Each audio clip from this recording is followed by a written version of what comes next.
Gravar. Bote já gravar, já está a gravar, já Au! começou. Tá Bem, lá. sou eu que introduzo, Atos, sou eu que introduzo. Estás com essa. Introduza. Tudinho, vou introduzir tudinho. Estás com essa vontade de introduzir, mas hoje sou eu. Meninos, meninas, meninas, olá a todos, todas, todes. Eu digo, atenção, eu quero dizer que eu digo todos porque eu acho super engraçado, ok? E porque não quero que ninguém se sinta mal ou excluído. E também porque sou algarvio. Quem não sabe o que é o Algarve, estude. Talvez tenhamos alguns brasileiros ou brasileiras a ouvir, ou brasileiros. O Algarve é uma região de Portugal e nós naturalmente somos inclusivos antes da onda da inclusividade ter chegado a todo lado, porque há muito tempo que dizemos todos vizinho. Então é uma onda de inclusividade. Para quem pensava que nós tínhamos desaparecido, desengane-se, não desaparecemos. Fomos de férias de verão, sair de férias de verão, porque trabalhámos, continuámos a trabalhar, cada um nos seus ramos. Na verdade, eu tive umas férias em casa antes de voltar para a Suíça. Mas aqui estamos, e aqui estamos continuamente desassossegados, como sempre, e com vontade de desassossegar, como sempre, e com vontade de falar e de replicar aqueles cafezinhos bons que eu e o Atos tomamos fisicamente quando é possível. Quando não é possível, tomamos aqui online com vocês sem café, não há aqui café, mas é como se houvesse.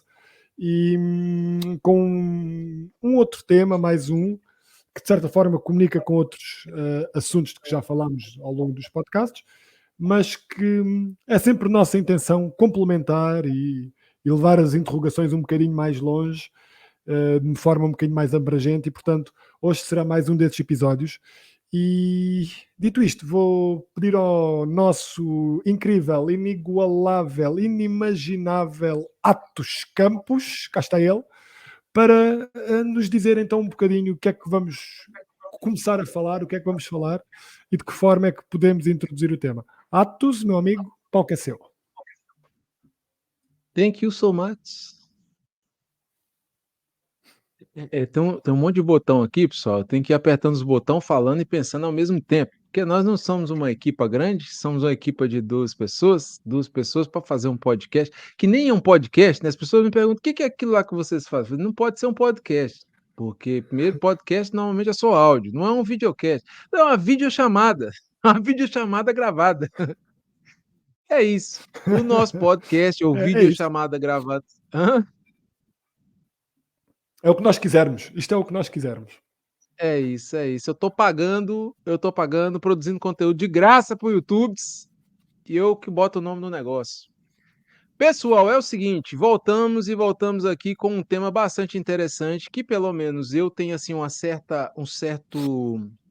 apreço por esse tema, porque é um tema cotidiano, é algo que faz parte, ou pelo menos permeia a vida da maioria das pessoas. Muitos já tomaram consciência disso, outros nem tanto. Algumas pessoas provavelmente podem se sentir ofendidas, outras não, outras vão concordar conosco, como tudo na vida, né? Mas nós falaremos desse tema e hoje, para você que já está aqui, já viu o título, né? Já está aqui no nosso YouTube, canal do YouTube, nós vamos falar um pouquinho sobre a visão romântica da vida e como é que isso influencia a forma como nós lidamos com o mundo, com a vida, com as pessoas, com tudo ao nosso redor. E eu quero começar esse podcast dizendo o seguinte: a vida não é um filme de Hollywood, Fábio Nobre, mas deveria ser. Será que deveria ser? Não, não deveria ser, porque na vida não há o viveram felizes para sempre. Aliás, quase que podemos dizer que toda a vida tem um final trágico, não é? Depende um bocadinho como é que as pessoas encaram o que é a vida e o que é a mortalidade. A minha mãe tem sempre uma pontaria. Ok, estava-me a ligar exatamente neste momento. Estava a dizer que Manda um depende beijinho do para que é que... Dona Carmen Nobre, Fábio. Manda um Vou beijinho para mandar um Dona Carmen beijinho. Nobre. Vou mandar um beijinho depois. Já é a segunda vez que ela, quando estou a gravar, me liga. Portanto, tem mesmo um sexto Nós sentido. passamos 6 meses sem gravar um episódio. No dia que grava, É a verdade. Dona Carmen. É verdade, é verdade. Estava-te a dizer, não, a vida não tem finais felizes, não tem finais felizes, tem finais quase sempre trágicos. E Hollywood é um bocadinho mais do que arte, ou um bocadinho menos do que arte muitas das vezes. É uma forma de passar ideias e de propaganda americana, de passar uma imagem idílica, primeiro do país, dos Estados Unidos, muitas vezes trabalhando eventos históricos à sua própria maneira, mas também uma forma de vender o estilo de vida americano e de vender os ideais mais americanizados, se quisermos, e de muitas vezes vender essa imagem de felicidade perfeita e de amores perfeitos e de vidas perfeitas. Já falámos disto algumas vezes e eu já disse que sinto que no caso de Hollywood em específico, eu sinto que são as mulheres que são um bocadinho mais afetadas. Eu acho que os homens, por exemplo, são mais afetados no que toca à pornografia e outras coisas similares, mas em relação ao Hollywood e a muitas das ideias transmitidas por Hollywood, talvez entre um bocadinho mais fundo nas mulheres, e depois os homens acabam também por ir um bocadinho atrás. Mas voltando um bocadinho atrás e retrocedendo, porque falaste de Hollywood e a nossa conversa hoje também fala muito da visão romântica que muitos temos ou não temos, vamos discutir isso, e que um dos veículos para essa visão é também Hollywood.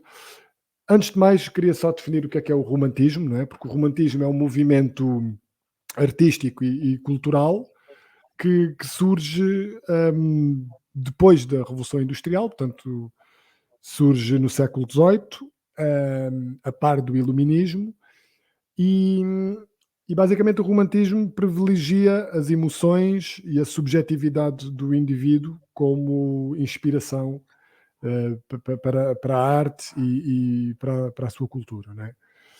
E isto de certa forma de certa forma comunica com muito do que se passa hoje, porque hoje, naquilo que se chama a pós-modernidade, não é? Parece que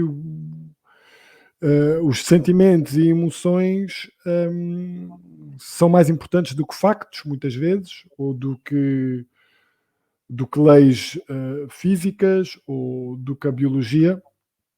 Isto é claro que tudo o que eu estou a dizer pode ser alvo de discussão, mas não há dúvidas de que há alguns indícios que apontam para isso. O romantismo vai ser substituído pelo realismo, e só para vos dar aqui o fio condutor. Porquê? Porque eu disse que o romantismo se baseava muito no indivíduo e nas emoções do indivíduo e digamos assim, na extrapolação dessas emoções levadas ao limite, né? Aquela ideia do morrer de amor, aquela ideias, lá está, muito românticas, de autores da altura. Agora, sei lá, o morrer de amores, Romeu e Almeida, Julieta. Romeu e Julieta. Romeu e Julieta é um bocadinho antes, mas vai ganha aí muita preponderância. Estou a pensar também em alguns autores franceses. Pronto, há um que é o Sirac de Sirac de... Basicamente, Sirac de que ele é muito conhecido, este autor, que basicamente era um poeta que estava apaixonado por uma dama, só que ele era muito feio, e então dizia a um cavaleiro muito charmoso as suas poesias para ele recitar à dama. E então a dama apaixona-se pelas palavras que o cavaleiro... Bem, pelas palavras e se calhar também pelo porte do cavaleiro, mas na verdade aquelas palavras não eram daquele cavaleiro e portanto acaba por ser uma farsa. E o poeta escondido por trás dos arbustos a ouvir o cavaleiro declamar as suas palavras e ver como a dama se encanta também o fazia sofrer muito. Eu não lembro como é que acaba essa história, mas sei que essa é uma história característica deste período. E hoje acabamos por ver um bocadinho algo parecido, no sentido em que parece que o indivíduo e as emoções do indivíduo é que importam quase mais do que tudo o resto, E isso podias, e depois daqui podíamos ir para vários temas distintos, não vamos poder percorrê-los a todos hoje nesta conversa, mas podíamos falar do egoísmo que isso está a provocar nas sociedades, das quebras na comunidade, da atomização do indivíduo, que quer dizer, cada vez mais isolados uns dos outros, ao mesmo tempo que estamos hiperligados online, mas que causa aqui uma certa detach, é a palavra que me surge em inglês, em português agora não estou a ver, um desligamento, se tu quiseres, entre nós. Ahm, mas eu queria deixar já aqui também um argumento contra o romantismo dos dias de hoje, Atos, que é tu veres uma geração, eu diria a geração mais nova que a nossa, os miúdos agora dos 18 aos 25 anos, muito desencantados.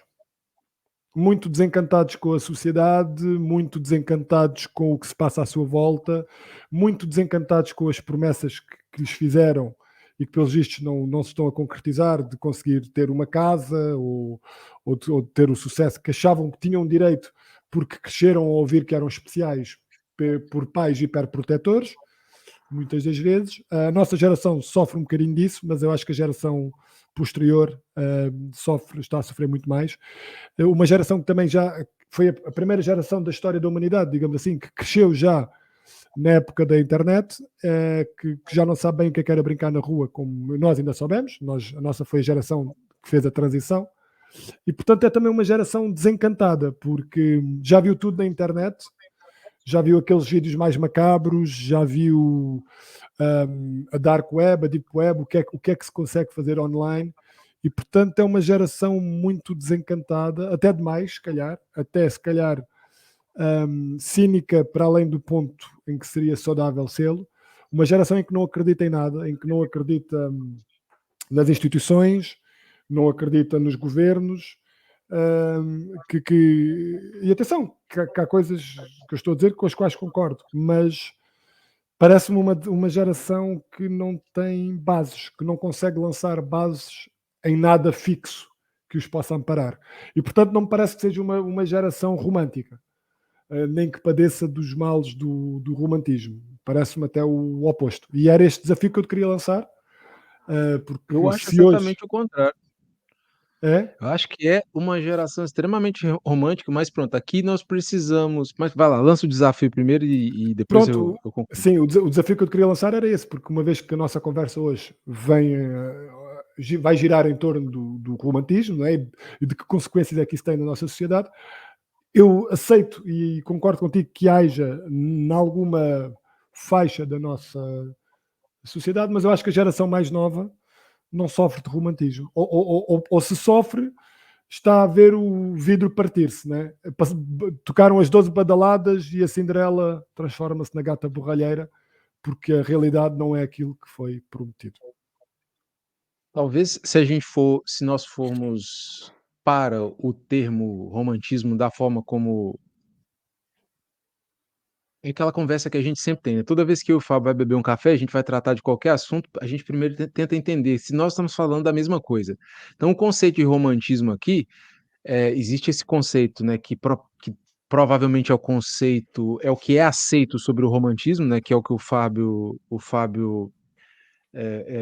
descreveu ali, e existe o que eu considero como visão romântica do mundo, na verdade, seria mais uma visão ideológica ou uma ideia que a pessoa cria do mundo, que pode estar relacionada a coisas românticas ou não. Por exemplo, eu acho que nós começamos falando de Hollywood, né, porque eu acho que a arte ela tem uma influência muito grande na visão que a gente tem do mundo e, sobretudo, na visão romântica. Por exemplo, nós vivemos num ambiente, num mundo onde nós somos conduzidos pelas modas que que normalmente vêm a partir dos artistas, né, que depois antes dos artistas existem outras coisas, outras pressões, outras forças, mas pronto. Talvez os artistas sejam quem popularizem essas tendências e essas modas. E, por exemplo, a visão romântica no sentido de amor, Príncipe Encantado, que inclusive Platão, acho que é lá no Banquete, né, de Platão, quando começa com aquela história lá do era um bichinho com 4 pernas, 4 braços e foi separado, tentaram alcançar os deuses, separaram. Eu não lembro o nome dos bichos, dos seres humanos, né, antigamente, na antiguidade, eles eram perfeitos, tinham 4 braços, 4 pernas e tal, e tentaram alcançar os deuses, como castigo, cortaram no meio e condenaram, e daí vem a ideia de alma gêmea, né, condenaram, que cada parte passasse toda a eternidade em busca da outra parte. E tanto é que essa é dentro do banquete, não é uma das ideias que que Platão queria que emplacasse. Pelo contrário, e e foi isso que eu acho que a maioria das pessoas quando pensam em ideia romântica lembra disso, da alma gêmea, que é justamente o que não tem nada a ver, no banquete isso não é um ponto que seja positivo para o banquete, é tido como uma coisa negativa. E nós vivemos com essas visões, e aí a gente pode pegar, por exemplo, pesado no Walt Disney, né, a Disney tem um peso muito grande nessa visão romântica, lúdica da vida, que é uma Deixa-me ideia de só que deixa interromper-te, não sei se sabes que vai sair o novo, Branca de Neve e os 7 Anões, da não. Disney. Então pronto, digo-te a ti, deixa aí para pesquisar, vai sair talvez ainda este ano, e para te dizer que é uma destruição total do que é a história da Branca de Neve e os 7 Anões. Os 7 Anões não são todos anões, a Branca de Neve não está à procura de nenhum amor, nem está à espera de nenhum príncipe. É uma mulher independente que quer fazer a sua vida. Não sei, não sei. Também não é branca, portanto, é uma. Não sei se chega a ser mulata, eu só vi assim uma foto por alto. Mas seja o que for, é totalmente diferente da história original. Portanto, a par de outras, a Pequena Sereia também está, não sei se já viste algumas imagens, totalmente diferente do que era original. Portanto, a própria Walt Disney está completamente a embarcar. Podíamos falar porquê, eu sei um bocadinho o porquê, mas a embarcar na corrente woke da sociedade e, portanto, a desvirtuar todas as suas histórias, inclusive as histórias com mais sucesso e que mais ajudaram a marca a estar onde está. Portanto, deixar-te apenas este ponto antes de seguires, que é verdade que a Walt Disney teve muito, as histórias da Disney, a maior parte delas não são originais da Disney, foram readaptadas dos irmãos Grimm ou de outros sítios, de outros folclores, mas que a Disney ajudou a difundir, mas que agora está novamente a reestruturar ou a metamorfosear Por quê? completamente as histórias. Eu eu vejo isso como uma coisa completamente natural, porque agora o que é romântico é isso, é desconstruir. Agora o que é romântico é as mulheres serem independentes. Então, a visão romântica, na verdade, é essa visão ideológica perfeita, ou o ideal que as pessoas têm de um mundo que não representa o mundo real, representa uma ideia. É quase como aquela ideia que nós temos de uma pessoa de quem a gente gosta. Por exemplo, você vive com uma pessoa, aí você tem um relacionamento amoroso com a pessoa.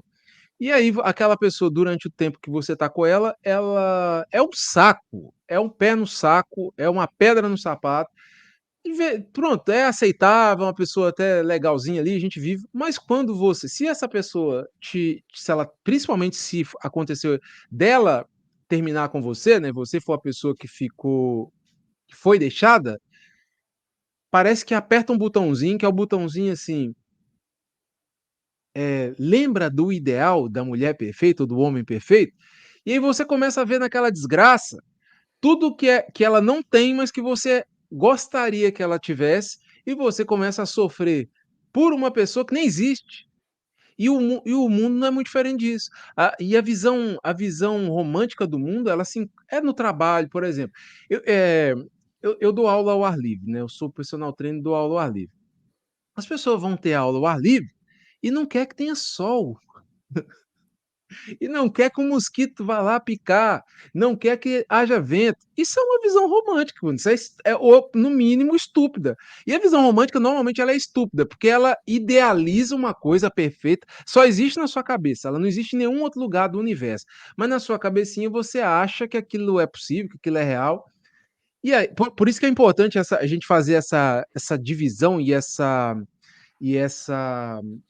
tentar definir o que a gente está falando aqui, que é visão romântica, porque para mim o que eu lido como visão romântica do mundo é isso, é um ideal, normalmente que não existe, é aquilo que eu gostaria que fosse, num ambiente perfeito e controlado, e aí quando o mundo se apresenta para mim na forma como ele realmente é, eu não sei onde é que eu boto a minha cabeça, eu não sei onde é que eu piso, por quê? Porque o mundo real é diferente do mundo ideal, do mundo dessa visão romântica que eu tenho do mundo, percebe? E eu sei eu onde é acho que. Eu ia dizer com relação aí o Walt Disney e tal. Agora o que está acontecendo? Como já estruparam as pessoas, já arrancaram tudo que podiam arrancar com aquela visão que tinha, e a gente está vivendo essa desconstrução da sociedade, da moral e não sei o quê. E não estou dizendo que é certo ou que é errado, não é por aí. Porque vai acontecer agora, daqui de 100, 200 anos vai acontecer de novo. Esse é o processo natural, as coisas acontecem assim. Só que o que me assusta é que as pessoas veem isso acontecendo e aí elas assumem isso como essa visão romântica e não entendem que isso é só um processo natural para vender, para ganhar dinheiro, para poder criar demanda, para gerar um mercado novo. Só isso. Não é porque o Walt Disney é legal e agora vamos defender as causas dos menos favorecidos. Não, existe um mercado, o outro mercado já não é tão propício, as tendências estão empurrando para cá, então vamos.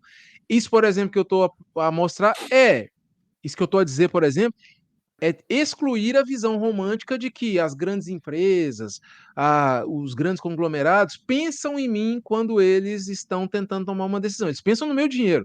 Qual a forma que eu consigo tirar o dinheiro do Atos? Aí eles criam a ideia. Não interessa o jeito, desde que eu tire dinheiro do Atos, continue existindo. E seja aceito.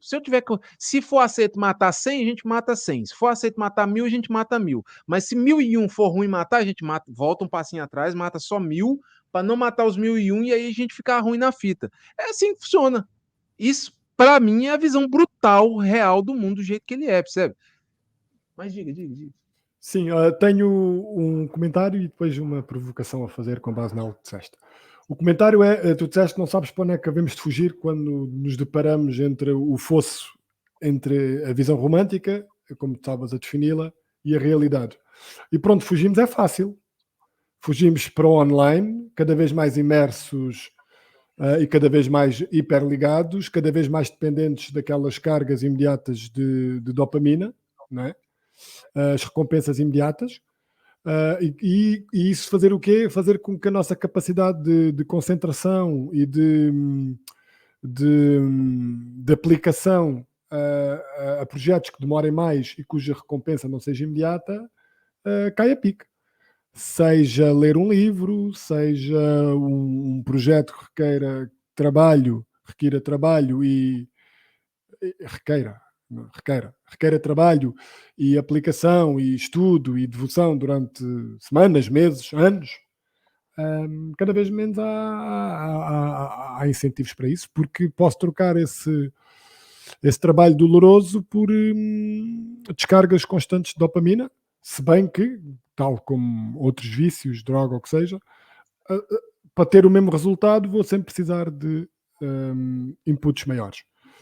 Tu disseste algo que, a responder ao que eu tinha dito há bocado, a dizer que a liberdade da mulher era uma visão romântica.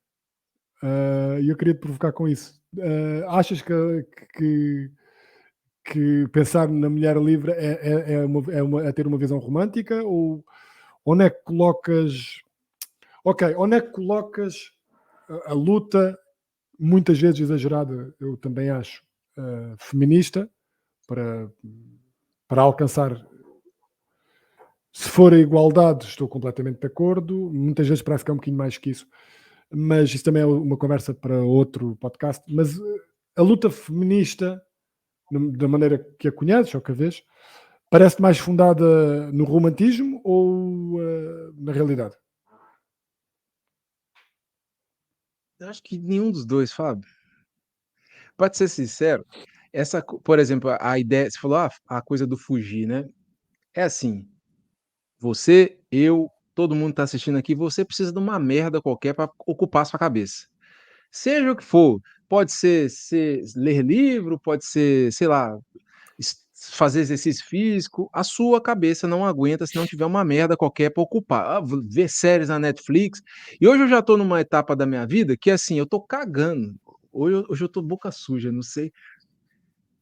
eu tô cagando, cara, porque assim, quer ver Netflix? Mano, se você tá feliz com isso te leva, sei lá, você tá satisfeito e se dá bem, dorme bem, acorda bem, vai ver sua Netflix, saca? Não é porque eu leio livro que eu sou mais ou menor do que você, ou você porque você. Eu tava falando isso com a Ana outro dia.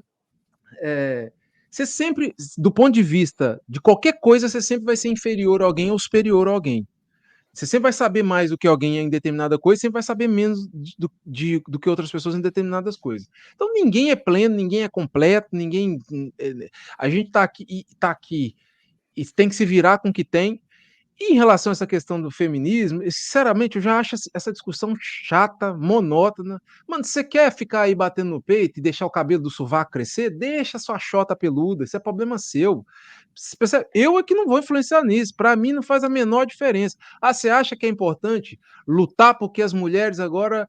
Ok, você quer o direito de trabalhar quebrando pedra? Vá com Deus. Percebe? Eu te dou o meu lugar, vai com Deus. Eu prefiro não ter que quebrar pedra. E eu sou homem, percebe? E isso não quer dizer que eu sou misógino ou que eu sou machista. O Fábio, a gente já falou disso aqui em outro podcast. Nós somos sexos diferentes, temos capacidades diferentes a nível de força, a nível de atenção, a nível competências que os homens dominam melhor do que as mulheres dominam melhor do que os homens. Somos diferentes, pronto, acabou. Você aceite ou não aceite, isso é problema seu. A natureza falou que você, mulher, é diferente de mim, atos, homem. Agora, que você deve ser tratada de forma inferior, é a mesma conversa do outro podcast, a gente vai chegar no mesmo lugar. Ninguém está falando que você tem que ser tratada de forma inferior, que você tem que ser secundária no papel do homem. Você só tem o seu lugar, eu tenho o meu. Do mesmo jeito que eu não devo meter o bedelho, eu não acho que é do meu escopo querer dar luz, não é do escopo da mulher querer fazer certas coisas que convém ao homem, percebe? Que é mais propício para o homem. Mas é uma mulher que tem capacidade. Ah, tem um lado masculino mais ativo e tem capacidade. Então, pronto, é uma, não são todas. Agora, essa uma quer botar isso nas costas de todo mundo. Então, eu acho que. Aí, agora voltando para a questão da visão romântica, a visão romântica é isso: é uma pessoa que vai lá e tem uma característica, às vezes, uma mulher que tem uma característica, às vezes, de liderança e tem uma postura mais masculina, querer enfiar em todas as outras mulheres isso. Olha, tenho um bom exemplo dentro desse tema de uma visão romântica. As mulheres no desporto quererem ganhar o mesmo que os homens. E percebes? É uma visão romântica. Porque Ganhar o mesmo, eu acho que não tem problema. não é possível, não é? Como é que uma mulher. Ganhar o mesmo financeiramente, dinheiro? Sim, mas não é possível. Porque, repara, como é que a melhor futebolista do mundo vai receber o mesmo que o Cristiano Ronaldo? Né?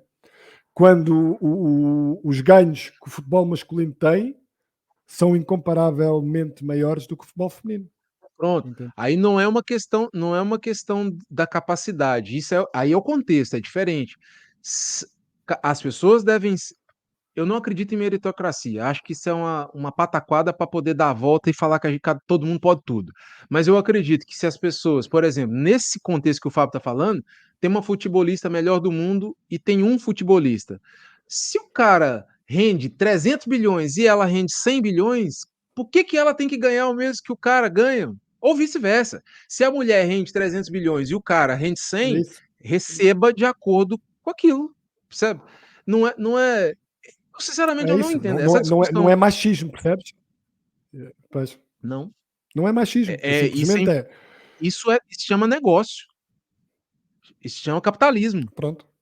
Porquê? Porque, E fruto do físico dos homens, o futebol masculino é muito mais competitivo que o futebol feminino. Muitos desportos, vende mais ingresso, vende mais pronto, camisa, vende mais exato. tudo. É isso, é isso. Há desportos onde é o oposto. Estou a pensar em, sei lá, ginástica artística, ginástica rítmica, ginástica sincronizada na água. Eu penso que sejam as mulheres as líderes. E aí não. Agora, são desportos mais pequenos, pronto. Mas não há. Mas a questão é, quando uma mulher diz que é machismo ou que seja uma mulher ganhar menos que um homem, uma futebolista ganhar menos que um futebolista, é uma visão romântica, é uma visão completamente desligada da realidade. Exatamente. Percebe? Exatamente. É isso que eu era essa. Isso conversa diretamente com o que a gente está falando aqui. Porque eu estava a falar isso, eu estava pensando, será que se aquela coisa lá que o pessoal faz na água, o nado artístico, né? É o sincronizado. Eu até natação acho feminina. que existe, não sei se existe aquilo masculino, existe? Eu não conheço masculino. Pelo menos estou a Se pensar nos existir é Jogos uma bosta, Olímpicos. Pois, se existir ninguém vê, e ninguém vê. A exatamente. questão não é porque é homem, sabe? A questão é que o Exato. negócio não é igual. Vamos lá, a gente vive numa sociedade que a sociedade valoriza? Porradaria. Bota os caras para se quebrar no Coliseu e todo mundo vai ver. Homem, mulher, todo mundo quer ver boxe. E é por isso que os esportes, por exemplo, de combate, contato, esportes, quanto mais competitivo for, mais normalmente mais eles atraem o público. E qual que é uma das características inatas do sexo masculino? Competitividade. Nós somos extremamente competitivos. A gente gosta de sair na porrada. Percebe? Os homens resolvem. Por exemplo, a minha namorada tem 2 cães e ela criou os cães durante 10 anos.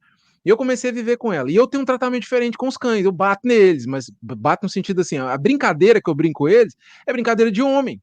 Então eu chego, empurro, eu jogo, eu dou tapa na cara. E aí ela fala comigo às vezes: agora eles te procuram mais do que eu, porque são 2 machos. E eles se identificam com o tratamento de machos, percebe? Então Exato. o fato deles gostarem de brincar comigo é porque eles identificam, é outro macho brincando comigo.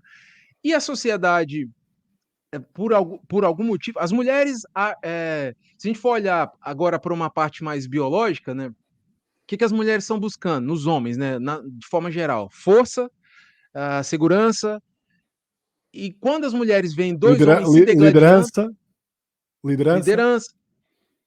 Quando uma mulher vê 2 homens se degladiando, pode até não gostar de ver vale tudo, mas é muito mais fácil uma mulher olhar para o vale tudo e às vezes até ir a uma luta de vale tudo do que um homem ir para o nado sincronizado, isso eu te garanto. Isso eu te garanto. Porque para a mulher, de alguma forma, aqueles 2 homens ali lutando mexe com partes da psique dela, que às vezes ela nem tem consciência daquilo, ela nem tem percepção daquilo. E os homens gostam disso, de ver o pau quebrando, de ver a porrada comendo. E é Sim. isso, a sociedade é isso. Eu não assisto futebol, eu já vi, como eu pratiquei arte marcial há muito tempo, eu já vi muito Vale Tudo.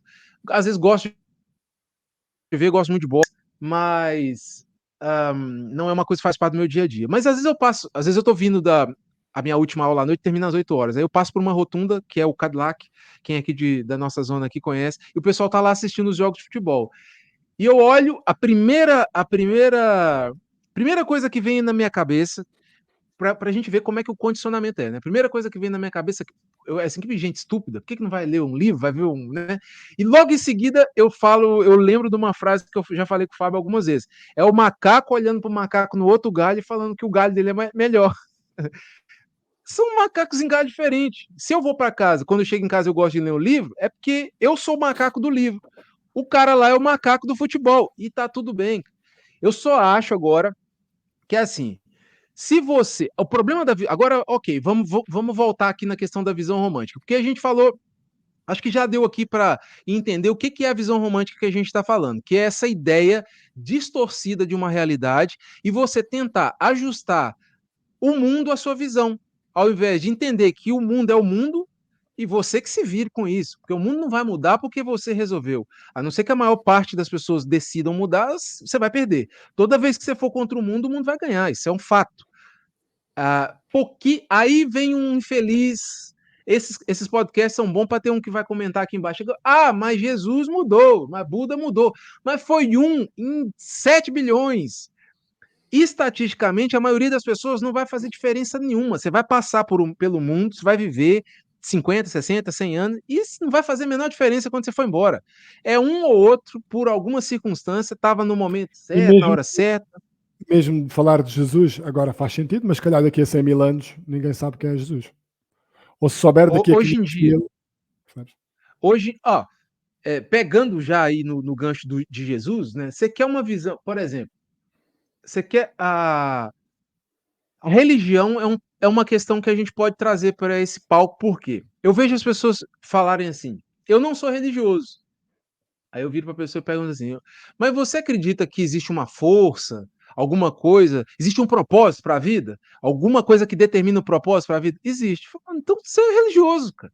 Você só trocou Deus, você botou um outro nome em Deus, que é esse propósito, ou é essa energia. E tá tudo bem. O que as pessoas. Talvez as pessoas, quando dizem que não são religiosas, a negar a parte institucional, percebes? Não é a parte Sim, mística, sim. é a parte institucional. Talvez seja isso, percebes? Porque Hum, acontece muito das pessoas abandonarem, por exemplo, um credo religioso. Ah, eu sou evangélico, por exemplo, sou protestante. Agora eu passei a ser budista. Trocou 6 por meia dúzia. Você só tirou o protestantismo e botou outra coisa no lugar. E tá tudo bem. Eu não tô falando aqui. Se a sua forma de viver a vida é assim, e ela te ajuda a viver a vida de forma mais livre, isso é problema seu, não estou falando isso. A minha questão aqui é a crítica contra esse pensamento de que agora, porque eu não sou mais cristão, eu não sou religioso. Você é religioso na mesma. E aí, o pior, você troca de crença e começa a meter o pau na crença do outro, porque agora, como a sua crença é diferente, a crença do outro é que é ruim.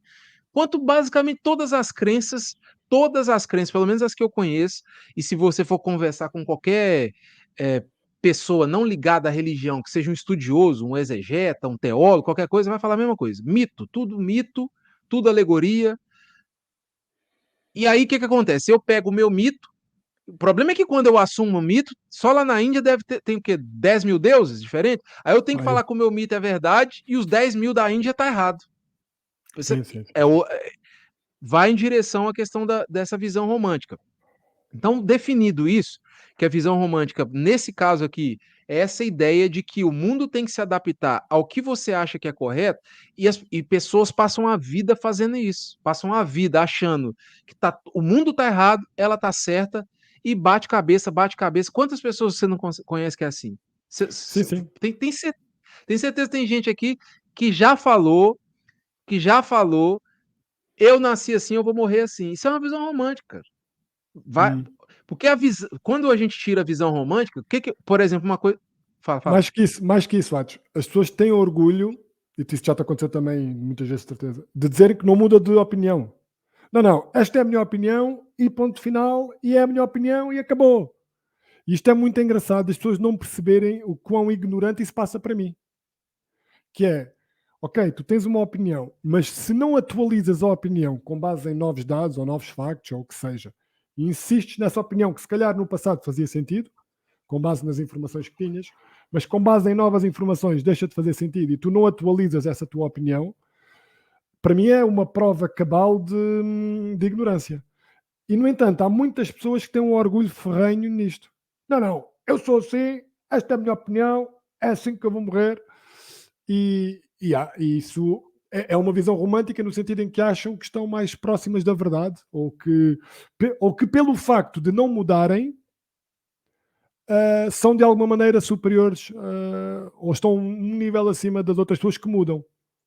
Isso é uma força de caráter, né? É, Representa uma força de uma. caráter, de convicção, não é?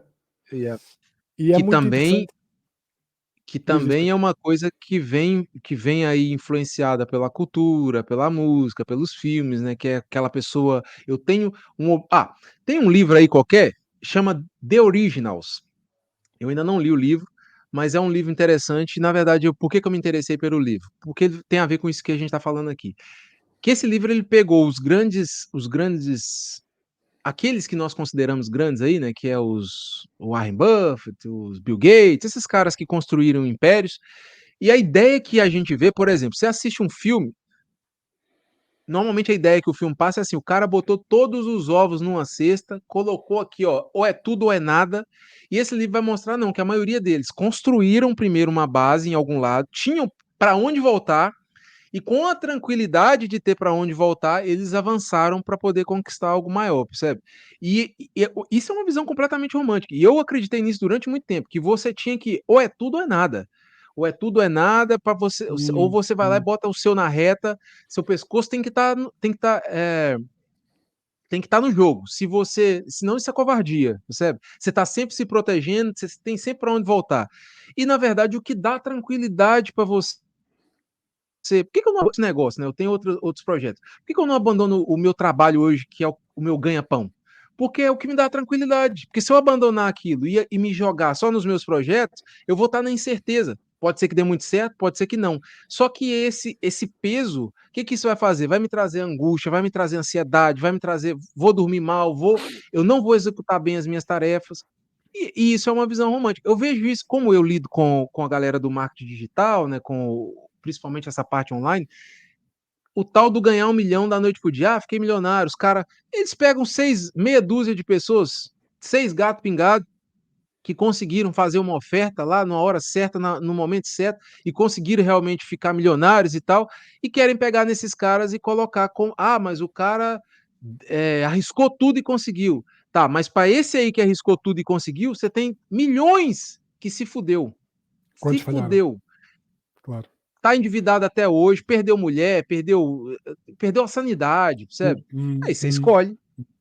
Aí você Sim, escolhe. sabes que nós enquanto sociedade, gostamos muito das histórias de fracassos que viram sucessos, mais tarde ou mais cedo, né?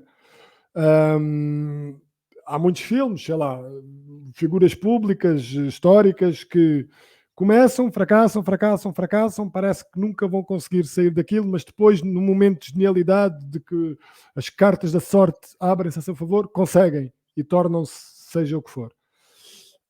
O fracasso é muito visto assim, é visto como antecâmara do sucesso. Não há mal nenhum teres fracassos, fracassares, desde que depois tenhas o sucesso. Porque se nunca conseguires a esse sucesso, então aí vais ser só um falhado, por muito que tenhas tentado. Ontem vi um filme que está na Netflix e que se chama As Probabilidades Estatísticas do Amor à Primeira Vista. Acho que é esse o nome que está. E é um filme muito romântico. É engraçado, tem algumas coisas originais, mas é um filme profundamente romântico. Que, e é verdade que se escuda nas estatísticas. E é muito engraçado que o narrador vai dizendo as probabilidades de certas coisas acontecerem. Não sei se são probabilidades tiradas de estudos ou se, enfim, servem só para o filme, mas eu acredito que tenham alguma base. Mas é muito interessante como o filme vai desenvolvendo, mas não deixa de ser um filme profundamente romântico. E daquele tipo de histórias que todas as pessoas querem que aconteça a elas, lhes aconteça a elas, percebes? E fica a recomendação caso queiram ver, mas é engraçado, mas eu, de certa forma estou sempre protegido por este filtro, que sei que um filme está-me sempre a tentar impor alguma coisa, quase sempre, sobretudo filmes que estão na Netflix, porque a Netflix, para aceitar, eu acho que a Netflix, para aceitar documentários e filmes e séries, tem que de alguma maneira ir mais ou menos ao encontro do que a Netflix acha que deve ser transmitido. Não quer dizer que não hajam grandes filmes, claro que há, mas sinto sempre isso. Então estou sempre com alguns escudos ativados. Eu agora, por exemplo, tenho visto mais filmes do Almodóvar, que adoro, espanhol. Pá, são coisas diferentes, é refrescante. Porque não sinto que estão sempre a impor alguma coisa. Sabes? Como sinto em muitos dos filmes da Netflix. Dito isto, e tendo feito esta definição e contextualização que temos feito do romantismo até agora, eu queria te perguntar, para também darmos um passo aqui em frente na nossa conversa, que soluções é que há? Não há mal ser romântico, segundo este romantismo que estamos a falar, este romantismo do século XXI, não há mal ser romântico em algumas coisas, ou mais vale tentar cortar totalmente com o romantismo, e se sim, como é que fazemos isso? E se não houver mal em ser romântico, no quê, como, onde, que forma? Estou aqui a tirar aqui muitos caminhos e depois vou-te complementando. Diz-me. Vou fazer aí entre entre esse salto, vamos fazer uma pontezinha que é qual que é os prejuízos que essa visão romântica traz. Sim. Porque o que é o problema da visão romântica? Ela te privar de possibilidades reais e do prazer de viver a vida real na forma como a vida real se apresenta. Porque um dos grandes problemas, assim, existem vários, é porque as pessoas vão ter essa visão, elas vão vivenciar essas visões românticas de forma diferente. Isso depende da, das experiências que elas tiveram, das crenças que elas têm ali e tal. Por exemplo, querer que as pessoas não tenham uma visão romântica seria uma visão romântica da minha parte, por exemplo. Eu sei que as pessoas vão ter, como eu também tenho. Não, a questão não é não ter a visão romântica, que aí vai ligar no que o Fábio estava a falar. A questão não é não ter a visão romântica, é você basear a sua vida em cima dessas visões, desses ideais, que aí vai ao encontro daquela questão do eu só encontro a felicidade lá, né? Eu só encontro a vida lá, a vida nunca tá aqui, ela sempre tá lá, porque o ideal tá lá, o ideal nunca tá aqui. É o parceiro que você lembra dele, quando na verdade a saudade que você tem não é dele ou dela, você tem saudade do que vocês viveram, que é a história, que pode ser vivida por você. Aquele lugar bonito que você foi com uma pessoa e foi feliz lá, você pode voltar lá sozinho e ser feliz na mesma. Você não depende da pessoa propriamente dita para aquilo. Ela contribuiu, ela fez parte, fez. Mas, na maior parte da vida, o que nós ansiamos é por essa ideia, né? É engraçado como, e eu tenho um cuidado com isso muito grande, de tentar não colocar nas coisas aquilo que eu quero que elas sejam, mas tentar olhar para as coisas como aquilo que elas são. Isso é muito mais fácil de falar do que de fazer. Porque ainda que eu olhe para as coisas com esse filtro que o Fábio estava falando, ela, ainda assim o meu olhar já é um olhar enviesado por causa das minhas experiências. E aí eu sempre vou estar nesse processo de, quando eu olhar para uma coisa, ela nunca se apresentar para mim da forma como ela realmente é, mas ela se apresentar para mim da forma como eu quero que ela seja. E vou fazendo processos para poder ir retirando essas visões, esses ideais, para poder tentar enxergar aquilo da forma mais próximo possível do que aquilo é. Não Há sei se é uma possível. frase, há uma frase Atos, que resume isso muito bem, que é, diz que nós não olhamos para as coisas como elas são, nós olhamos para as coisas como nós somos. Exatamente. Eu sinceramente eu não sei se é possível eu ver alguma coisa como ela realmente é, eu não sei se é possível. Não, não, Eh, não eu parece que eu seja. posso fazer um exercício de tentar tirar o máximo possível de ideias e deixar, tentar não incluir nada na ideia, mas dificilmente, porque é engraçado que eu tenho um amigo chamado Jepas, que vocês também conhecem como ChatGPT, Cha ChatGPT. E esses dias eu troco umas ideias com ele, tipo assim, estava falando sobre comunicação.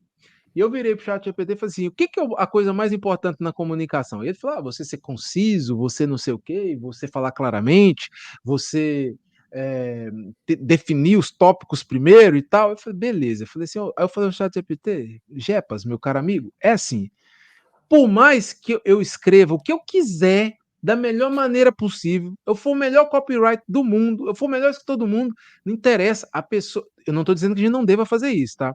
Mas quem está lendo aquilo, não está lendo o que eu escrevi, ela está lendo ela, percebe? Ela está lendo ela. E a grande sacada, por exemplo, do marketing e da arte de forma geral é isso, é eu tentar entender. Por isso que o conhecimento do público, né, quando a gente fala de, eu aprendi mais com marketing, estudando marketing, do que quase qualquer outra coisa na minha vida, sabe. Porque o marketing te dá uma visão sobre as coisas muito transparente, percebe. E como, quando você olha para uma pessoa e você entende os desejos, os medos, os anseios e tal, você consegue comunicar com ela na linguagem dela, porque você sabe qual língua que ela fala, e fica muito mais próximo da gente ter essa comunicação mais acertada, porque eu não estou tentando falar com a pessoa o que eu quero falar. Estou tentando comunicar com ela a ideia que eu tenho através da forma pela qual ela conseguiria entender essa ideia. É quase como se eu virasse para o Jepas e pegasse um texto do Shakespeare e falasse assim: Jepas, explique isso para uma criança de 5 anos. E o Jepas sabe que uma criança de 5 anos que vive lá na Somália e os deuses delas é isso e tal, tal. Quanto mais eu tiver clareza disso, mais eu consigo chegar mais próximo da Atos, pessoa, né? ainda bem que falaste de marketing, porque me lembraste de uma coisa que eu já queria falar neste episódio e ir-me a esquecer se não tivesses agora abordado isso, que tem a ver com o Edward Bernays. Deves conhecer, já deves ter ouvido falar o nome, é o sobrinho do Freud, que transformou completamente a publicidade, não é? De ser transformou profundamente a publicidade e o marketing, na verdade, e foi considerado um dos homens mais influentes do século XX pela revista Times, acho que foi a revista Times. E eu diria que se calhar um dos 10 homens mais influentes, ou 20 homens mais influentes do século XX, porque a importância que ele teve na transformação do marketing é algo que ainda hoje experienciamos, e experienciamos mais forte do que nunca, que teve a ver com uma mudança de paradigma na forma em que a publicidade era feita. Não é? Se antes do Edward a publicidade a um frigorífico era dar razões racionais para comprar o frigorífico, porque arrefecia a X graus durante X tempo, porque tinha X espaço, porque aguentava X anos sem precisar de reparação ou manutenção ou o que fosse, e por isso tudo eram motivos para tu comprares. Ele transformou ou romantizou, se tu quiseres, para usarmos o jargão que temos estado a usar na nossa conversa, a publicidade. E de repente os produtos já não eram comprados pelos seus fatores internos, mas eram comprados pela imagem que transmitiam. Ele teve campanhas muito conhecidas, por exemplo, hum, como aumentar os lucros da indústria tabaqueira. E como é que aumentou os lucros? Fez com que as mulheres fumassem. E como é que fez com que as mulheres fumassem? Juntou a ideia da libertação feminina ao ato de fumar. Um ato de irreverência, um ato de dizer que a mulher é livre, que a mulher pode fazer o que quiser. E pegou. E fez com que muitas mulheres começassem a fumar. Ele tem muitas campanhas revolucionárias nesse sentido, em que o produto deixa de ser o produto em si para passar a ser uma imagem. E hoje todos nós vemos isso. Eu lembro-me, em primeiro lugar, lembro-me sempre das publicidades de carros, né? Um carro a rolar pela uma paisagem incrível, em que o carro importa, mas o que é que importa dizer? Este Mercedes é sinal de que és selvagem, de que és livre, de que és poderoso, de que podes. E portanto as coisas adquirem-se por razões emocionais, por razões irracionais, não por causa da razão. E é isso que nos leva, todos os anos, muitos de nós, a comprar um novo iPhone, quando temos um que funciona, que nos leva todos os invernos ou verões a comprar mais roupa. Não é necessidade, não é racionalidade que está por trás, é exatamente essa emocionalidade, se tu quiseres, essa irracionalidade e aqui há algum romantismo, não é? Porque eu vou comprar X para poder ser visto como Y, não é? Para poder ser visto como um gajo que está sempre dentro da corrente dos últimos gritos da moda, um gajo, seja o que for. E eu queria ter falado dele, ainda bem que falaste no Martin, que me lembraste, porque é uma figura fundamental. Eu tenciono pesquisar um bocadinho mais sobre ele e fazer alguma leitura sobre ele e recomendo, e deixo aqui o nome outra vez, Edward Bernays. Ele era sobrinho do Freud, portanto, coincidência ou não, ficou Ele não sempre. teve uma ligação com o partido nazista? Eu não sei se ele teve ou não, porque ele depois foi cedo para os Estados Unidos. Não sei se chegou a ter. Talvez tenha feito alguma, agora que estás a falar, eu lembro-me de alguma campanha política que ele fez. Olha, sei que ele foi muito importante para não ter, até o oposto disso, na verdade. Foi muito importante para a angariação de soldados por parte dos Estados Unidos da América. Sabes aquela imagem icónica de um cartaz que é um senhor que representa o tio Sam a apontar assim um senhor assim Sim. já com aquele chapéu dos Estados Unidos, não sei o quê. Esse cartaz acho que foi ele, para recrutar, porque o país precisa de ti. Portanto, ele foi importantíssimo em muitas campanhas de marketing e muitas das quais transformaram para sempre o marketing e a publicidade, e que ainda hoje, com uma pujança completamente diferente também devido à tecnologia, está muito presente, não é? Portanto, presente no sentido em que não são as razões lógicas e racionais que nos levam a comprar. Raramente são, às vezes são, mas raramente são. É muito mais o impulso. E é muito aí que o marketing também vai, como tu sabes, vai beber e vai tentar fazer com que X marca leve o meu dinheiro, não é? Por isso é que tu compras aquelas, sei lá, tens as marcas de luxo, tens as malas de luxo, tens, seja o que, em que área quisermos ir, vamos encontrar isto. E vamos encontrar este constante estímulo para a irracionalidade das pessoas. Que já são, E talvez que na verdade, diz. eu ia dizer que talvez a visão romântica entre muito aí, porque é justamente a necessidade de alimentar essa visão que eu tenho da vida, por causa dessa visão que eu preciso dessas coisas, porque eles conseguem, né, os marqueteiros, os marketeers conseguem fazer o link entre aquilo, a visão que você tem do mundo, a visão que você tem da vida e aquele item ou aquela experiência. E basicamente é isso. Pessoas que leem livros, né, por exemplo, elas têm uma visão do mundo onde uma visão que pode ser considerada romântica e, assim, tem muitas pessoas que eu considero visão romântica quando ela é uma ideia de que porque eu leio, todo mundo deveria ler. Quem não lê é estúpido. Isso que eu considero visão romântica. Não acho que seja visão romântica, a pessoa gosta de ler e lê e tal. Eu acho que a visão romântica é essa ideia de eu ver algo e tentar e acreditar que o resto do mundo tem que se adaptar. Isso é uma das formas, né? Que o resto do mundo tem que se adaptar a essa visão, o que é completamente estúpido, porque as pessoas são diferentes, as pessoas têm gostos diferentes e as pessoas não são inteligentes só porque elas leem, por exemplo, elas são inteligentes por outras coisas.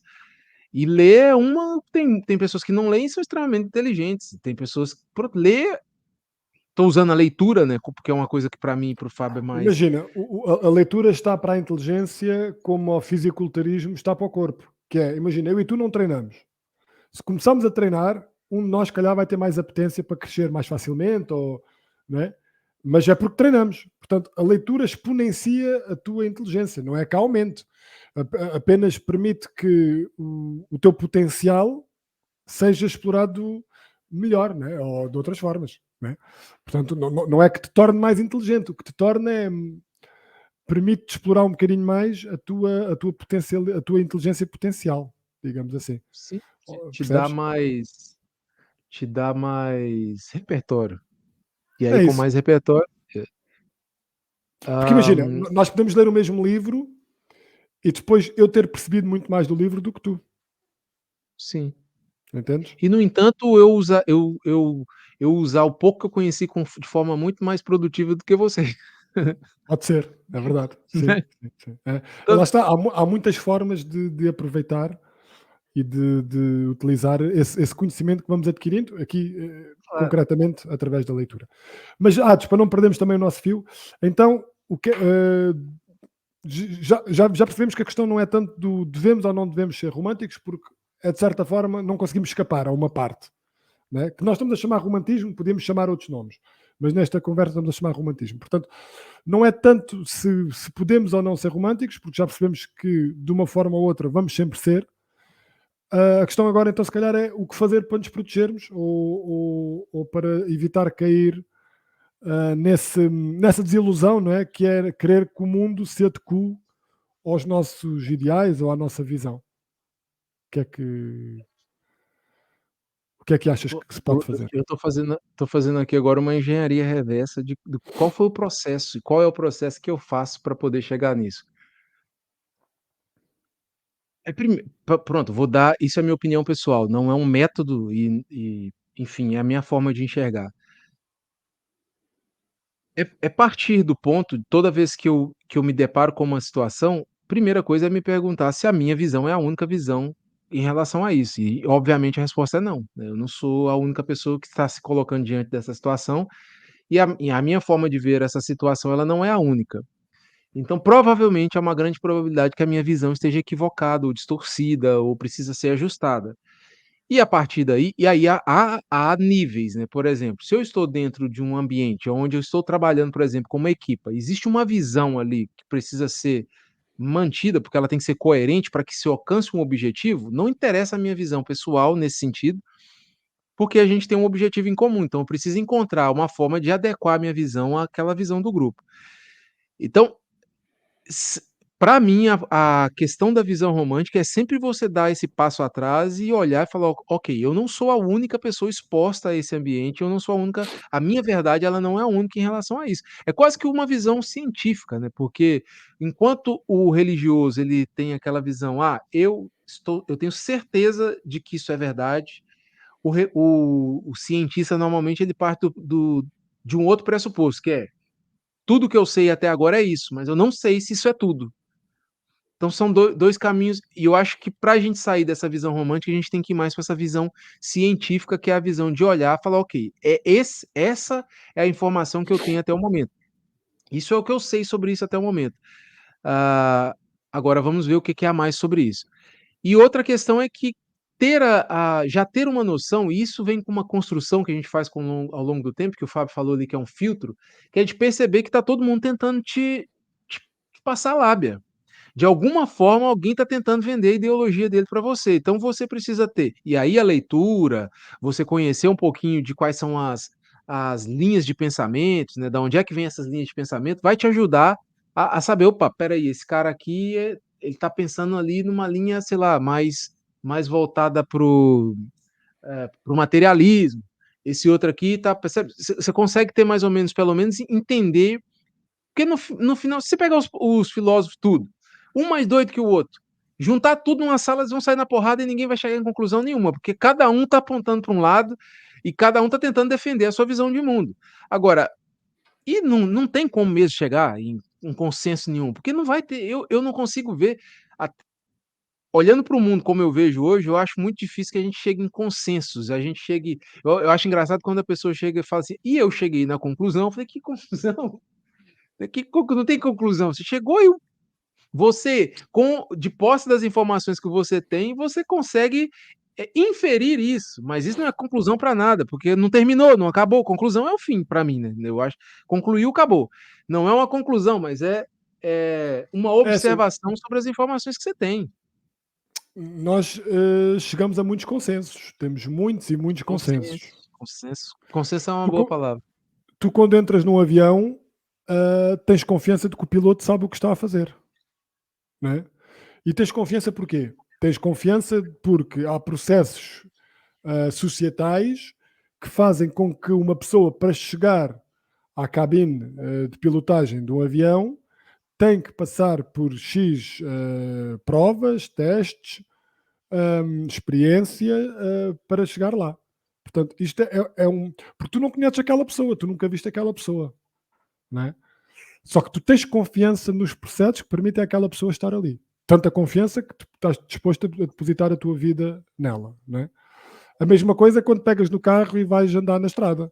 Tu tens confiança de que os outros condutores vão respeitar as regras rodoviárias da mesma maneira que tu o fazes, de uma maneira que permita que todos rolem e com segurança. Sabes também que há malta que vai fugir a essas regras. E muitas das vezes és tu próprio, porque estás um bocadinho atrasado e, portanto, vais mais depressa do que devias, ou não fazes a manutenção que devias ao carro e sabes que isso pode pôr em perigo alguma vez, ou bebes um copo a mais uma vez, mas vais pegar o carro à mesma porque é só 2 ou 3 quilómetros até casa, portanto, também sabes disso. Mas, pesando tudo na balança, sabes que as probabilidades de nada acontecer são muito maiores do que as probabilidades de algo acontecer, né? Algo de mal. Portanto, isto são tudo consensos, e são consensos importantíssimos que convém não esquecer quando falamos de sociedade. Agora, são os consensos reais, digamos assim. Na prática, depois, na prática, desculpa, na teoria, alguém que só vive na internet vai pensar que nós somos uma espécie à beira de nos matar. E até podemos ser, porque nunca houve tanto potencial para isso acontecer como há agora. Né? O potencial nuclear é louco. Já não é só uma questão de haver pessoas loucas a governar, é a questão de essas pessoas loucas poderem fazer coisas loucas. Ainda assim, eu descobri que, por exemplo, o Presidente dos Estados Unidos da América não pode lançar um ataque nuclear assim, se lhe apetecer. Tem que passar por X mesmo que ele ordene um ataque nuclear, não é imediato. Tem que há ali uma ordem de comandos que tem que aceitar e concordar e permitir. Portanto, isto é tudo formas de certa forma, de proteger exatamente a sociedade, né? Portanto, filtros que permitam apanhar erros. Por exemplo, eu falei no caso do avião, outro exemplo muito bom, né? Continuando no mesmo exemplo, outro aspecto não é só o piloto, não é só no piloto que fazes confiança, é também na mecânica, nos mecânicos que garantem que o avião está bom para voar em segurança e condições. Né? Isto é feito de uma maneira tão interior que eu pelo menos, pronto, se calhar ando mais de avião do que tu, eu ando com alguma regularidade, não penso nisto sequer. Tem que ver alguém, tem que ver uma pessoa vestida de mecânico ou assim a fazer alguma coisa para me lembrar, é verdade, as coisas que é preciso para um avião descolar. E portanto o avião, e tendo em conta que a probabilidade de teres um desastre aéreo eu não te quero mentir, mas é 1 em milhões.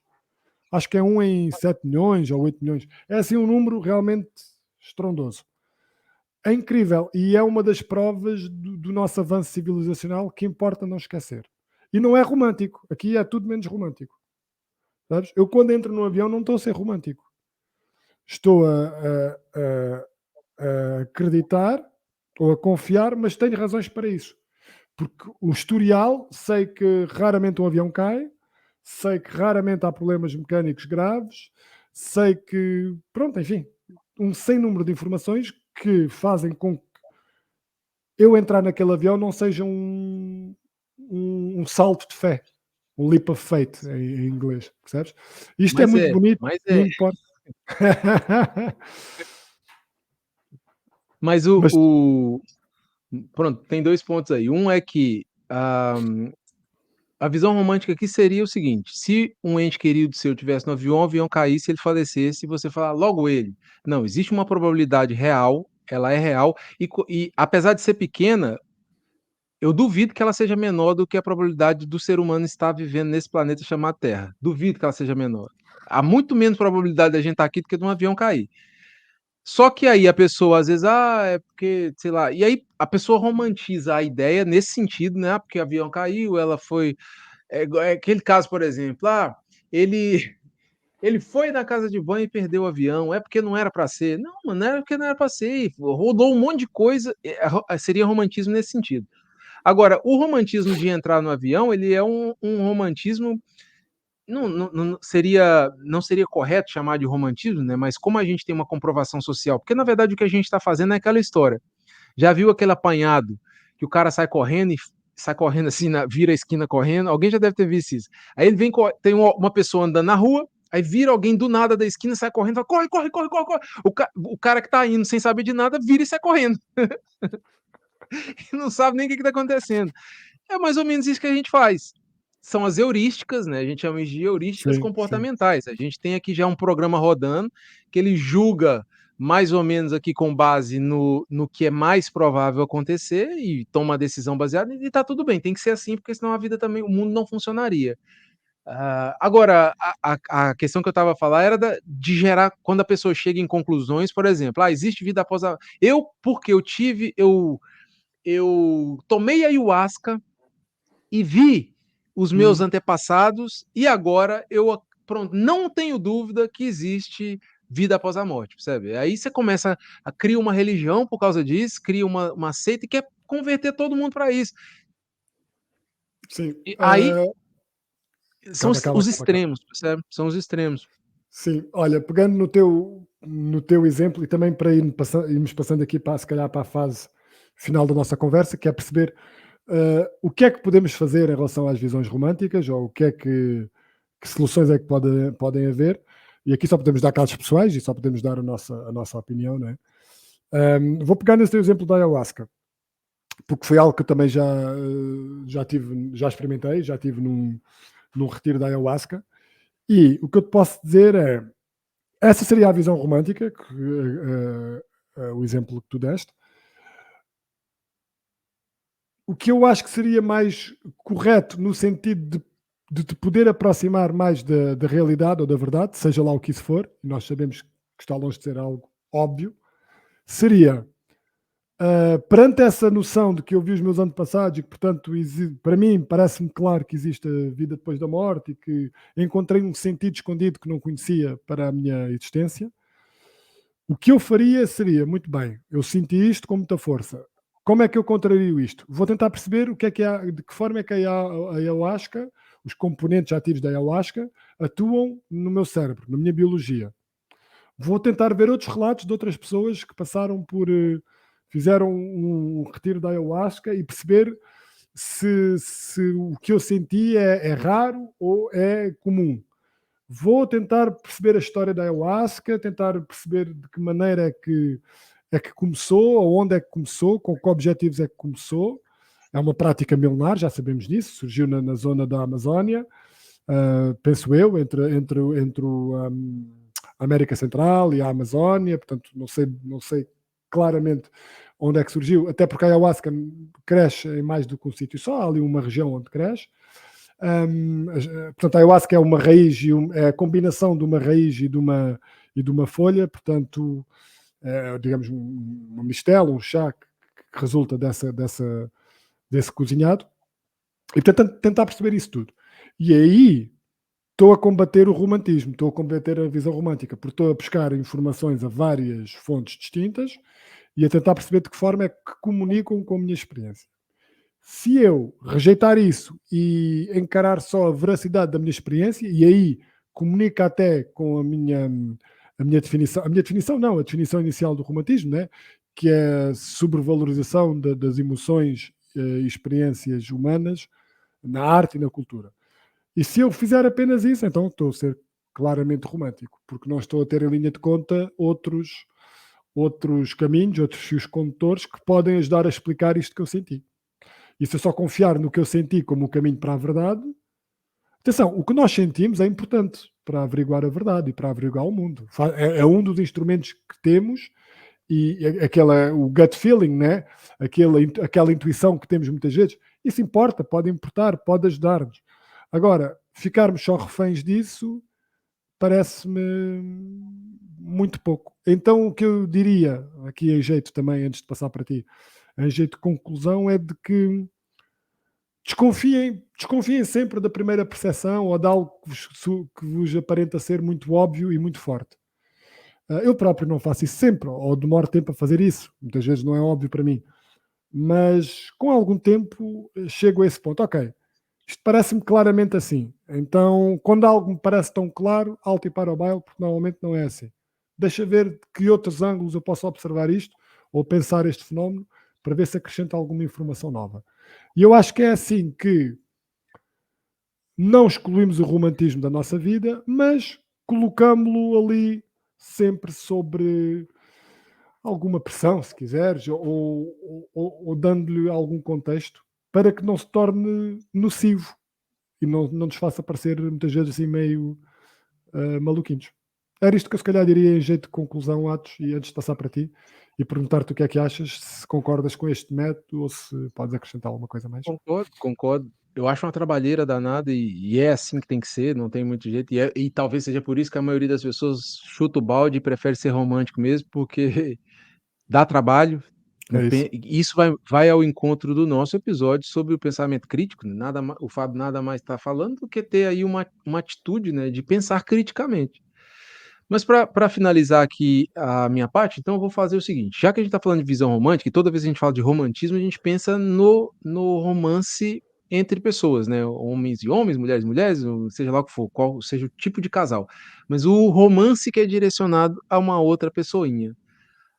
E normalmente inclusive o termo paixão, né, isso já é de conhecimento comum, deriva de patos, que é patologia, que era tido como uma doença e tal, porque a pessoa ficava cega de paixão, cega de amor, e havia uma expectativa que não necessariamente representava aquilo que a outra pessoa, que o ser amado era. Então é assim, tendo em vista que nós somos pessoas que querem se apaixonar, e aí que está a grande questão, porque você e eu, nós queremos nos apaixonar. Nós queremos a história, não é à toa que os filmes fazem sucesso, os livros fazem sucesso. Nós queremos, os filmes, os livros fazem sucesso. Nós queremos a jornada do herói, que é a história do cara que tá se fudendo, passa por uma transformação, aprende qualquer coisa, sofre horrores e chega lá do outro lado transformado, né, com alguma transformação, seja ela qual for a transformação. Então praticamente todo filme, tudo que a gente vê tem essa narrativa, né, ele tem essa estrutura que é passar por aí, e a gente está em busca disso o tempo inteiro, porque isso comunica com a nossa vida, porque o ciclo da vida é esse, você está muito bem, você nunca vai ficar só bem, mais cedo ou mais tarde a vida vai virar uma merda, você vai ter que passar por um monte de problema, e daí um pouquinho ela volta, e a gente. Eu gosto muito das ondas de Elliot, né? Que é aquela história de que a gente está sempre andando tá tudo em ondas, né? As coisas vão e vêm. Os mercados, por exemplo, estão sempre andando ali, né? Vai para baixo, vai para cima, vai para baixo, vai para cima. E a vida é assim. Então, talvez da mesma forma que você e eu e o Fábio, a gente já teve essa conversa, porque a ideia é como é que você se entrega para alguém se você olha para esse alguém sem se entregar, porque você sabe que a pessoa não representa aquilo que você quer que ela represente, né? Aquela expectativa que você tem dela. Você precisa ter, talvez, a consciência de que se envolver numa relação e se abrir para essa relação, em algum momento, você vai sofrer. E criar estofo emocional, né? Ok, nunca é tão simples como o que eu tô falando aqui. Sempre é mais simples quando a gente tá falando que quando a gente tá vivendo. Mas talvez, aí, ok, eu vou entrar num relacionamento, eu preciso me entregar, porque eu quero viver a plenitude desse relacionamento, mas é não ser besta o suficiente, não é ser besta ao ponto de esperar que as pessoas correspondem àquela expectativa que você quer que elas correspondam. Que as pessoas são as pessoas, elas não são aquilo que você quer que elas sejam. O mundo é o que o mundo é, ele não é aquilo que você quer que você seja. É mais ou menos assim: você vai para a floresta e acha um tigre lá. Eu vi esses dias no TikTok aí, tá rodando uma menina que achou uma pantera. Uma pantera ferida, levou para casa, criou a Eu pantera. vi, Você ela viu isso? cresceu. Virou agora é amiga do cachorro e tal. Se amanhã a pantera comer a menina, aí vai parecer, ó, a pantera é ruim, vamos sacrificar a pantera. Não, a pantera é a pantera. Não é porque ela alimentou a pantera a vida inteira que a pantera, na hora que ela se sentir pantera, não vai comer a cabeça dela. O Bruce Lee tinha uma frase que ele falava, né, não é porque você esperar que a vida seja boa para você porque você é uma pessoa boa, é você esperar que um tigre não te coma só porque você é uma pessoa boa. O Sabes tigre. que há um mito, uma história oriental muito simples, mas que fala exatamente disso, que é um rapaz passa e vê um idoso a tentar salvar uma cobra, a tentar tirar a cobra da água, e cada vez que tenta, a cobra tenta mordê-lo. E ele afasta-se, mas continua a tentar salvar a cobra. E ele pergunta ao senhor, então, mas porque é que está a tentar salvar a cobra se ela claramente está a tentar mordê-lo cada vez que o faz? E ele responde, porque a natureza da cobra é essa, é tentar morder-me, mas a minha natureza é ajudar a cobra. E eu não espero outra coisa da cobra que não a natureza dela, que é tentar morder-me. Mas isso não me impede de fazer aquilo que eu sinto que devo fazer. E isso lá está, é uma visão não romântica, percebes? É uma visão não romântica porque não. Eu Diz. diz, conclua, conclua, Tu conclua. ias dizer que era uma visão romântica porque a pessoa diz que a natureza dele é ajudar, não é? Ou se calhar deve ser por aí que foste pegar. Mas nesta história, o senhor não está à espera de outra resposta da cobra que não seja a resposta normal da cobra, não é? Eu acho que aí vai depender do que você quer para sua vida. Então, se você está disposto a ficar ali brigando com a cobra, ok. Tipo, se isso. Agora, o problema é você estar lá brigando com a cobra e reclamando, fala: "Que merda, a cobra não Hum, vem, a cobra não vem, a hum, cobra não vem", percebe? hum. Encara a coisa como a coisa realmente é. Então, se você está lidando com uma criatura, por exemplo, eu estou num relacionamento e eu estou usando o termo relacionamento, que isso é comum para todo mundo. Estou num relacionamento, a pessoa é violenta, a pessoa é agressiva, a pessoa, sei lá, tem um feitio ruim. A pessoa não está disposta a mudar, ela não tem interesse. Mesmo quem está disposto a mudar é difícil, imagina quem não está.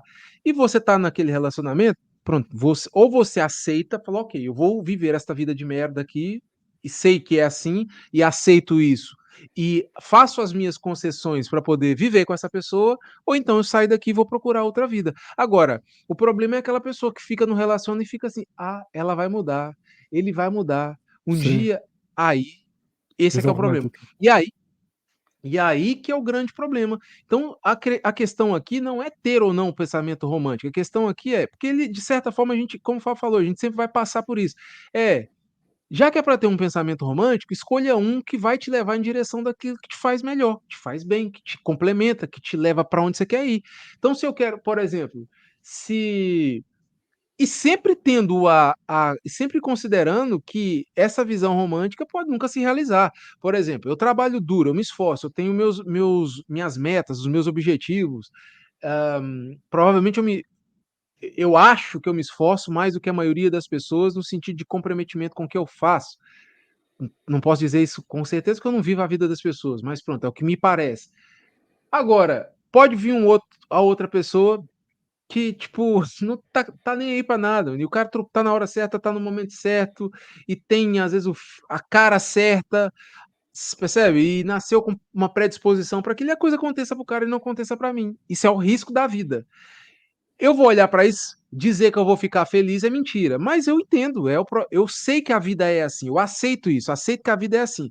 Falar que eu vou, é aí que tá a questão, não estou dizendo que eu vou gostar de tudo e que eu vou baixar a cabeça para tudo. Eu vou xingar, vou esbravejar, mas eu não vou morrer porque eu sei que esse é o processo da vida. Então o cara que tá lá tentando tirar a cobra, se a cobra picar ele e ele morrer, ele fala: "OK, é isso", né? Eu tava brincando com tava tentando salvar a cobra é venenosa É e a isso. cobra fez o que ela tinha que fazer e Imagina, não.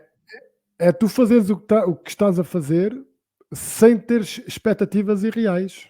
Não é? É tu perceberes ou tentares perceber as razões pelas quais fazes o que fazes e o que é que podes esperar, se é que podes esperar alguma coisa. Porque se estamos a falar de outra pessoa, eu acho que não devíamos esperar sempre zero.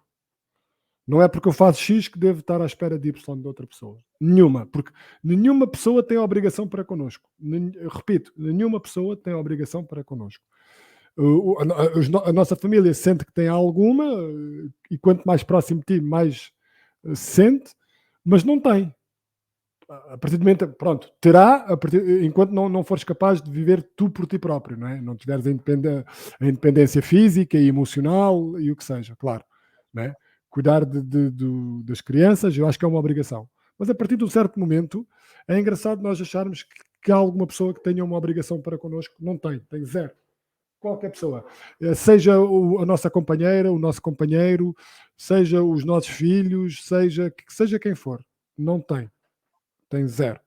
E portanto, se percebermos isso, aproximamos-nos um bocadinho daquilo que eu acho que é a realidade. Porquê? Porque depois as pessoas portam-se connosco de certa forma, boa ou má, dependendo daquilo também que nós somos para essas pessoas ou de como essas pessoas nos veem.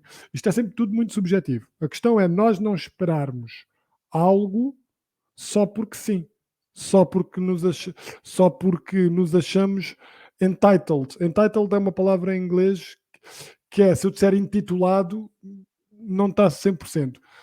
Só porque sou eu, estou a existir neste momento, eu acho que há certas pessoas que me devem alguma coisa ou devem se comportar de determinada forma perante mim, só porque eu tenho um certo estatuto ou uma certa classe.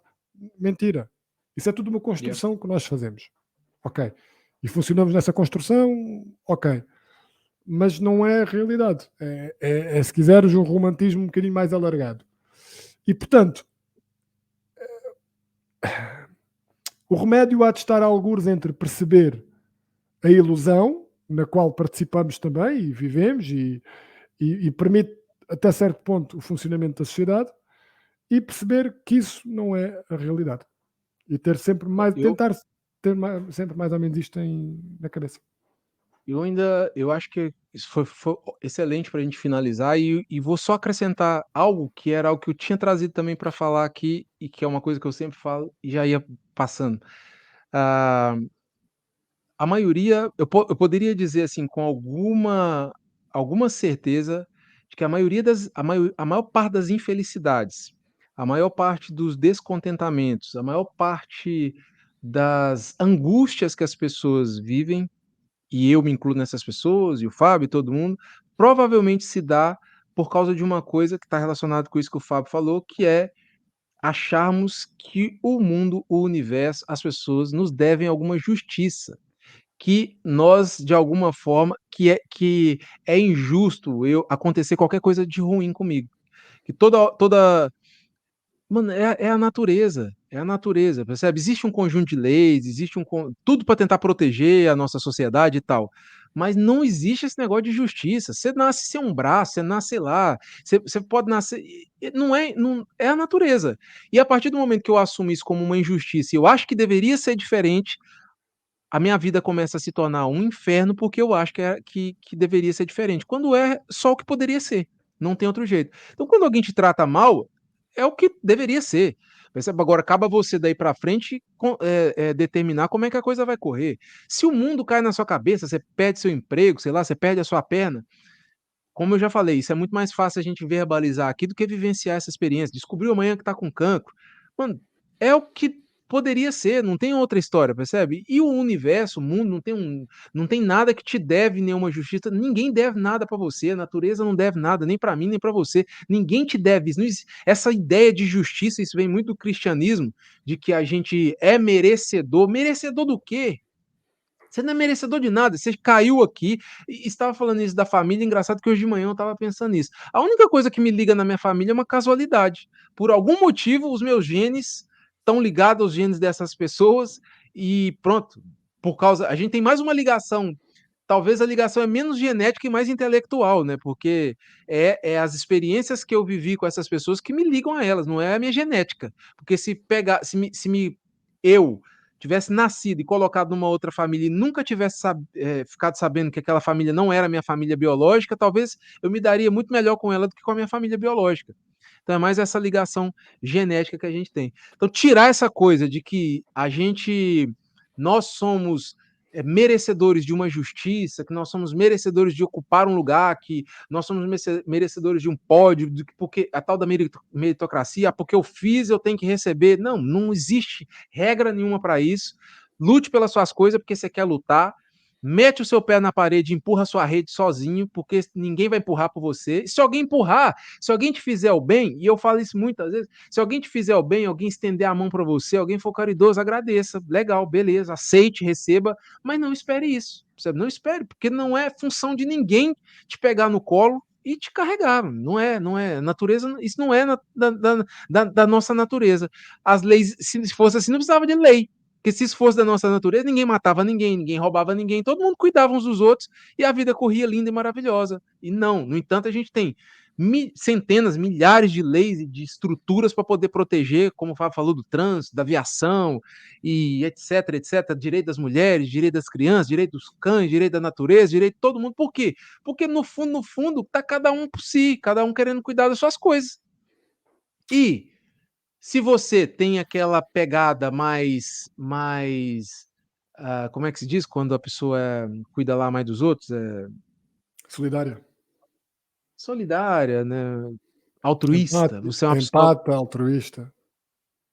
ótimo. Agora, não espere que os outros sejam altruístas com você. Você é uma pessoa coração mole. Beleza, não espera que os outros sejam. Você é uma pessoa que doa muito. Não espere que os outros doem. Faça isso porque é da sua natureza. Você ou é a serpente ou é o cara lá que está mexendo na serpente. Entenda essa natureza. E aí, entendendo essa natureza, você vai poder ver, ok, esta é uma visão romântica, mas faz parte da minha natureza e eu quero, e eu vivo bem com ela. Agora, também, você tem uma visão romântica do mundo, é a sua natureza, e você está desejando outra coisa que não condiz com a sua natureza, sinto muito, ou você muda de natureza, percebe? Que é o que a gente estava falando lá atrás. Não tem essa conversa de eu nasci assim, vou morrer assim. Se o que você quer não condiz com a forma como você pensa e você vive, você vê o mundo, ou você muda o que você é para se adequar àquilo que você quer, ou você aceita o que você tem sendo o que você é. Pronto. E tem dito. É isso. E parece uma forma excelente de acabar o podcast. Que, olha, digo já, gostei muito. Acho que foi muito rico e acho que há algum tempo que não fazíamos um que eu sentisse que foi tão preenchido, tão conseguido naquilo que pelo menos eu queria dizer e naquilo que eu ouvi de ti também acho que vais sentir muito parecido.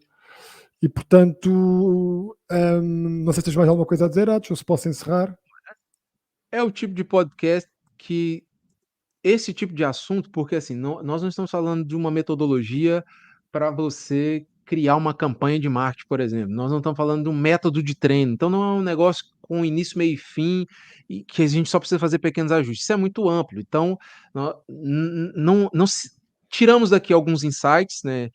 Eu partilhei algumas coisas, o Fábio partilhou outras, vocês podem agregar conosco aí também nos comentários e tal, mas é mais uma tentativa, como vários outros podcasts, de ah, incentivar, né, o pensamento, incentivar uma visão autocrítica e de questionar algumas coisas que a gente tem por certas já na nossa sociedade, na nossa forma de viver o mundo, do que propriamente dito uma forma de propor soluções e de propor respostas. Mas é mais fomentar, como a gente fez em outros episódios, a discussão e principalmente essa autocrítica, né? A gente olhar para a gente mesmo e falar, peraí, como é que eu tô vendo o mundo? Será que é por aqui mesmo e tal? Que eu faço, que o Fábio faz também, né? Cada um faz consigo mesmo e a gente tenta partilhar isso com vocês. É isso mesmo. E portanto, de forma muito realista, eu peço-vos que se gostarem, ponham gosto, comentem, partilhem, mostrem aos amigos.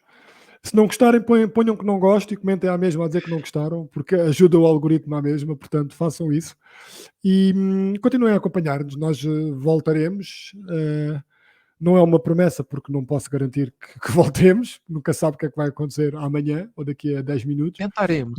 mas tentaremos voltar com mais conversas sumarentas, boas, interessantes, que só eu e o Atos conseguimos. Não, não, não é mentira, não somos só nós, mas nós Isso é uma temos o visão nosso. romântica. Isso é uma É isso, mas nós acabamos sempre por dar o nosso toque especial. Obrigado, um Olha, beijinho. Diz, Atos. tinhas falado do Romeu e Julieta. É engraçado que o Romeu e Julieta não é uma história romântica. Na verdade, o Romeu e Julieta, a ideia que Foste tu se que queria falaste. passar com o Romeu e Julieta. Hã? Não, Foste tu que não. falaste. E você falou, né, que veio antes da parte Sim, do, sim, do sim, romantismo. É sim. engraçado. É tido como uma história romântica, mas não. O que é a moral da história de Romeu e Julieta? Não desobedeçam seus pais, senão vocês vão morrer. Acaba por ser, é verdade, uma conclusão extrema disso mesmo. Meninos, meninas, meninos, até à próxima, meu querido. Voltamos a estar juntos em breve. Um abraço. Tchau.